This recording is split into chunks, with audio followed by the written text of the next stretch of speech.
آج میں بہت خوش ہوں اس لیے کہ جن اداروں میں جی ایم سید کو غداری کا لقب دیا گیا ان اداروں میں آج اس کی 118ویں سالگرہ منائی جا رہی ہے۔ یہ ہے سائیں جی ایم سید کا نظریہ، یہ ہے سائیں جی ایم کی سچائی، اور یہ ہے پوری اصل حقیقت کے سائیں جی ایم سید کیا تھے۔ اب لوگوں کو آہستہ آہستہ سے پتہ چل رہا ہے کہ جی ایم سید عظیم شخصیت تھے جو صرف سندھ نہیں پورے عالم کے لیے، پورے دنیا کے لیے اس نے جو نظریہ دیا ہے۔ آج بار کونسل والوں نے پورے دنیا کو بتایا کہ لوگوں، جی ایم سید کو اس ملک کے بنانے پہ،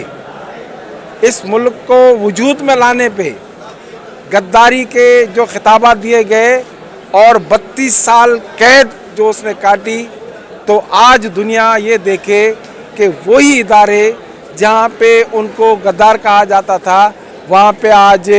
دنیا کے ادیب، دانشور، وکلا، سیاسی سماجی لوگ بیٹھ کے جی ایم سید کی تعریفیں کر رہے ہیں۔ 73 کے آئین کے سائن نے مخالفت کی تھی کہ وہ اس لیے کی تھی کہ ہمارے جو وسائل ہیں ان کو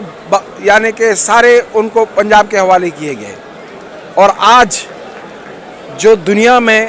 جو انتہا پسندی، جو دہشت گردی ہے، وہ آپ کو یاد ہوگا کہ ویانا کانفرنس 1952 میں ہوئی تھی، یعنی کہ آج سے 50 سال 70 سال پہلے سائیں جی ایم سید نے یہ پیشن گوئی کی تھی کہ مذہب کو ریاست سے الگ کرو، مذہب کو انتہا پسندی، اور یہ جو مولوی ہیں وہ ان کو آپ جب ریاست میں یا قانون میں اپنے ساتھ ملاؤ گے آگے جا کے آپ کو نقصان دیں گے۔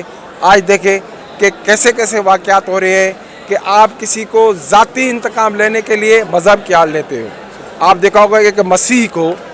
کس بے دردی سے قتل کیا گیا، اور آج پوری دنیا میں اس ملک کا نام جو ہے وہ خراب ہو گیا ہے۔